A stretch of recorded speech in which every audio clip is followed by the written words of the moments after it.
Hey guys, it's Andy, aka LG, aka Eloggy. I haven't done a Magic the Gathering deck tech in a video, so I figured it was time. One deck that I've had for a long time that I never actually made a video for is Lotus Field combo for Pioneer. They made precons for Pioneer like 4 years ago. One of them was the Lotus Field deck.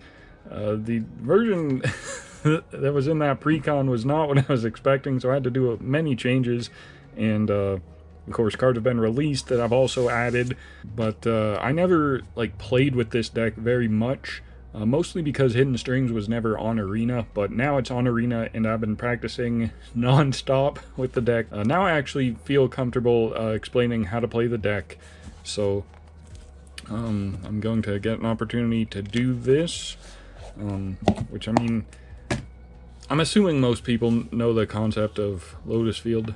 In Pioneer, anyway.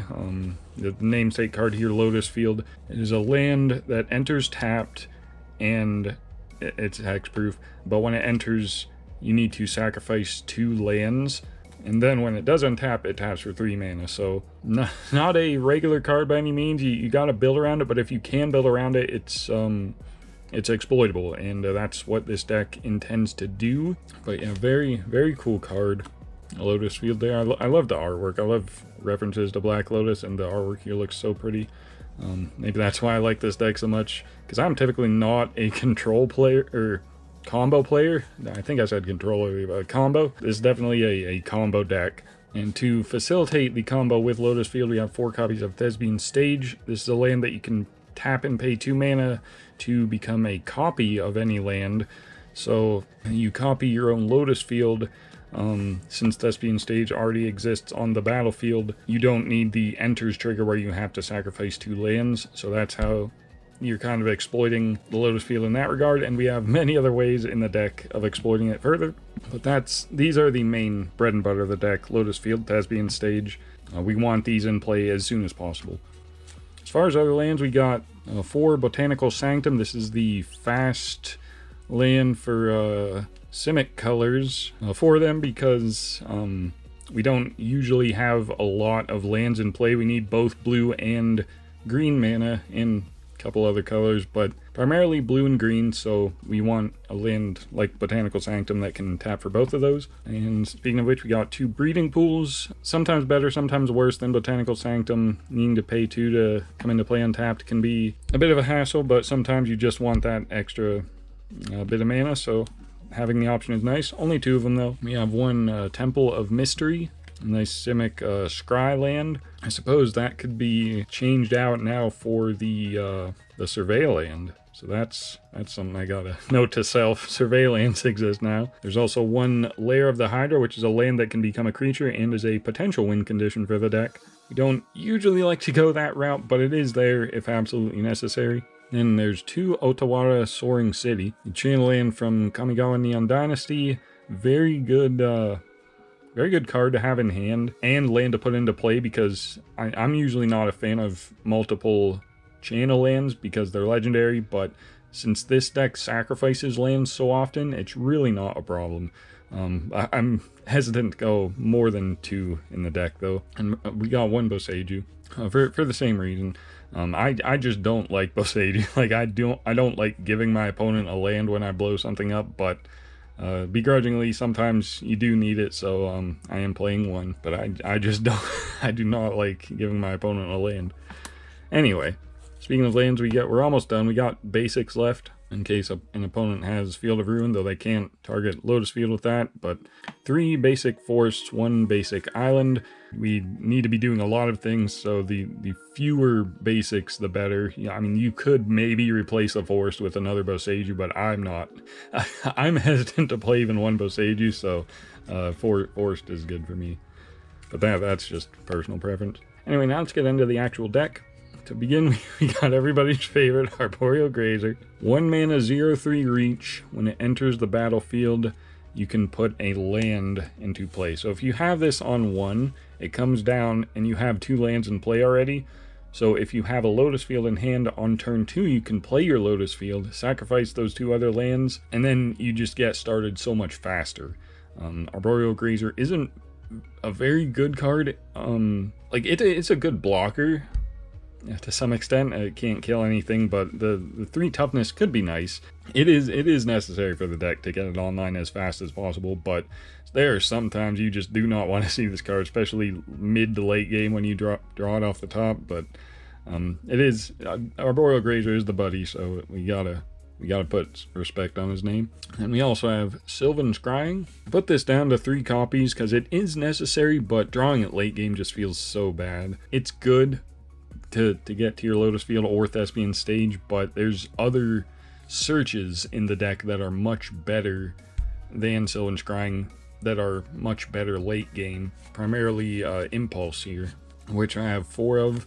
It might be recommended to put 4 Sylvan Scrying and only 3 Impulse, but I prefer the late game flexibility of Impulse to the early game necessity of Sylvan Scrying for one of your 2 namesake lands. So that's again just on me, but definitely what I recommend, what I've had more success with. Yep, 4 Impulse just to search for early game your namesake lands, mid game your engines, which now we're somewhat getting into. Here we got 3 copies of Archdruid's Charm. Very modal, very flexible, very good card. You might actually want 4 in here, but I only have 3. I only found room for 3, but it is so good. Like, it can put a land into play for 3 mana at instant speed. So like, you can search up a stage, you can search up a Lotus Field, you can blow up a problematic artifact or enchantment. That mode doesn't come up as much, but it is there. It can also tutor up a creature in addition to the land, so that could also be good because there are some key creatures in here that we can be searching with that. So very, very flexible, very good card there. Also has another option, you can fight I guess one-sided bite, but that's again another mode that hardly ever comes up because you just want to, we're not trying to win by like combat or having a good board state. It's all combo. So if you're not familiar with Lotus Field combo, stick with me because we're about to get to the good stuff. Before that though, 3 copies of Balaged Recovery. This is an MDFC. It can be a land early game if you absolutely need it, and if that's the case, it isn't bad because if you sack it to your Lotus Field, that's an instant or sorcery in the graveyard that you can recur, and it just helps the deck flow. That might not make a whole lot of sense right now, but once we get later into the deck, it will make more sense. This also functions as part of a win condition, which again, we will get to. But here is our 1 copy of Fae of Wishes. This is a creature that has an adventure. It's a creature, so you can search it up with Archdruid's Charm, but it has an adventure, which is the main reason it is in the deck, because it fetches a non-creature from our sideboard, which is actually where the primary win condition is. So this is one of our key starter pieces, I guess, for finding the combo. And you can find the starter with Archdruid's Charm, or you impulse it, many ways to find it. So there's also 2 copies of Dark Petition, a 5 mana tutor, and then it pays you back 3 mana if there are 2 or more instants or sorceries in your graveyard like this that you sacked to get your Lotus Field in play. But yeah, it's just a tutor. Very, very good card. You want to be tutoring up for your specific combo pieces, and that's of course what Dark Petition does. Only 2 of them though. There are situations where you'll Dark Petition for another Dark Petition, so it's very, very good card, very good piece, helps glue the deck together. But now we're getting into the true engine of the deck, which is 4 copies of Pore Over the Pages, which you draw 3 cards, untap up to 2 lands, then discard 1 card. So you go up in card economy while pitching card you don't need, and if it costs 5 mana. So if you have 2 Lotus Fields in play, you tap them both, add 6 mana. That 6 mana pays for the Pore of the Pages, and then you untap the lands, and you have 1 additional mana floating. So this actually generates you mana, which is where you start to see how the deck turns its wheels. You're drawing through your deck and getting mana while you're doing it. So Pore Over the Pages is probably the most important card in the deck. A lot of people disagree and actually think it's this card here, Hidden Strings, which is another absolutely unimaginably important card for the deck.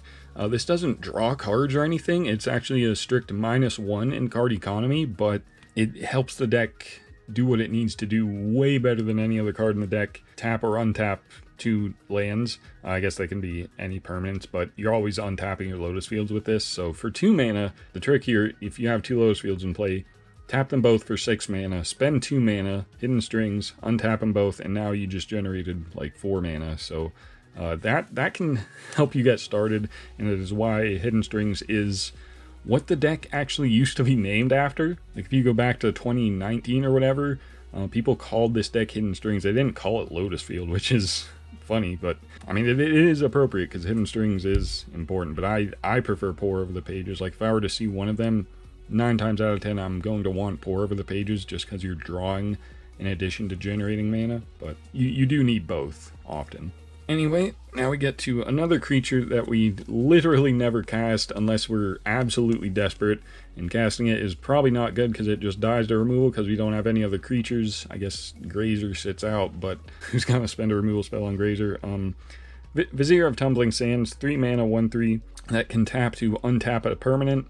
So theoretically, if it sits out, you can untap your Lotus Field and get more mana that way, but that's almost never happening because, like I said, it just dies to removal. What you're actually doing with this in the deck is paying 2 mana to cycle it, because when you do that, you actually untap a land you control. So you pay 3 mana, you tap Lotus Field for 3 mana, pay 2 of it, cycle Vizier, untap your Lotus Field, and now you generated a mana while drawing a card. So it's again like your Pour Over the Pages, just not quite as potent, but certainly a powerhouse of the deck.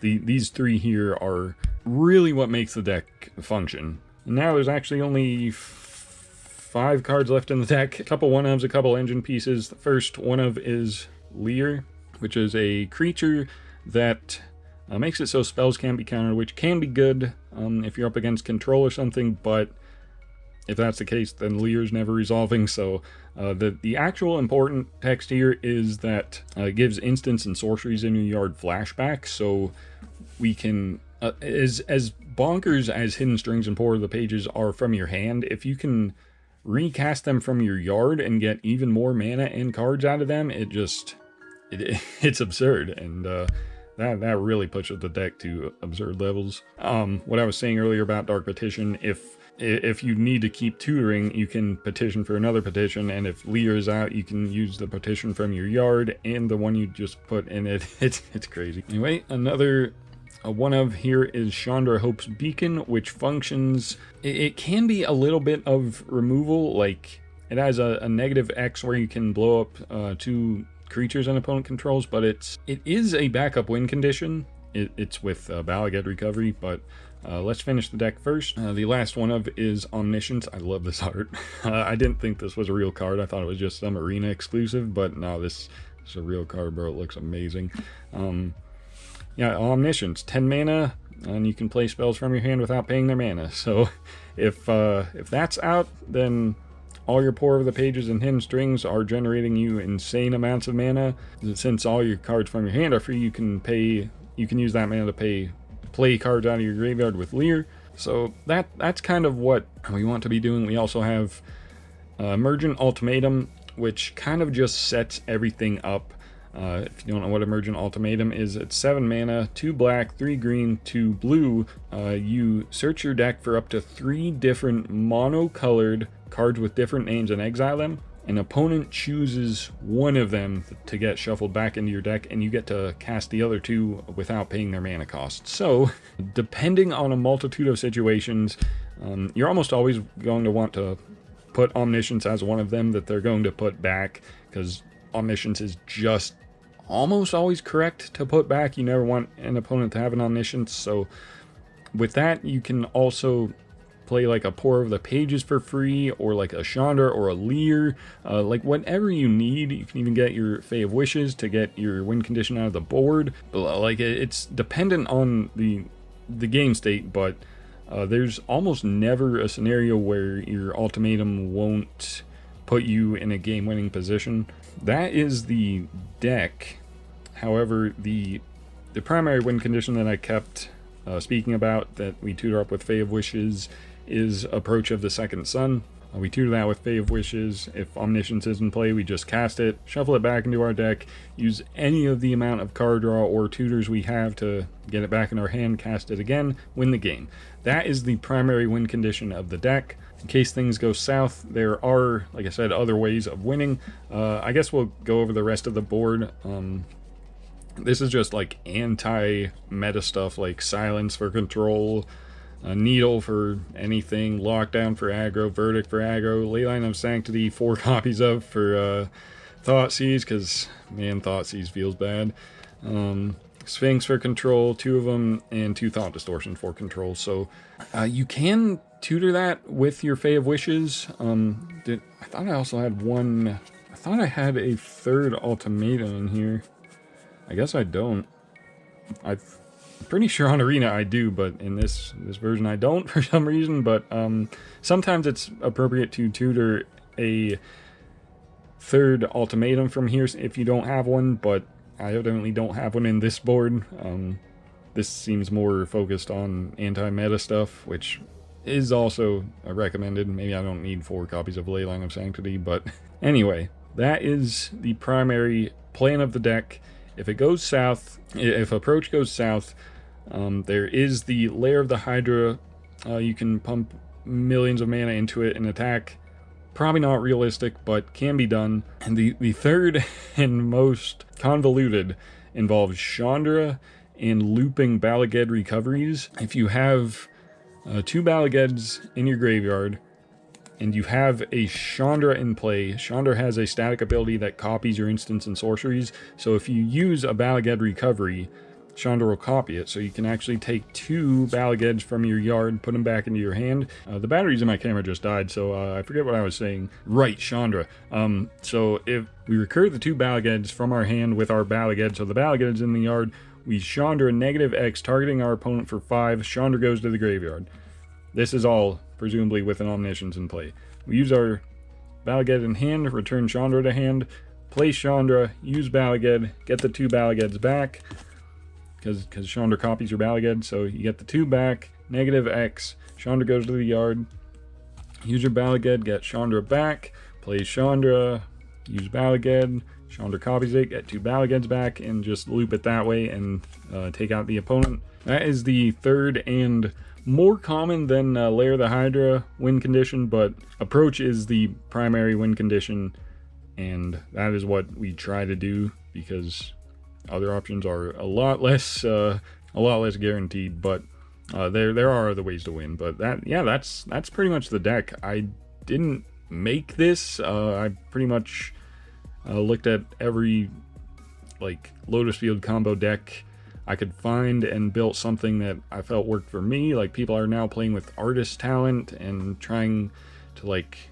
go through their deck that way. It looked interesting, but I'm sticking to the classic, and I enjoy it. So this is what I got. Hopefully you guys enjoyed this. I don't know if this is actually viable. Like I said, Thoughtseize is kind of a fucked up Magic card. As long as that's legal in the format, I don't know how competitive this deck is, but that's really all I got. So first deck tech video in a while. I got plenty more that I'm going to record right now, so I'm gonna get to that. Thank you for watching this video, and we'll see you next time.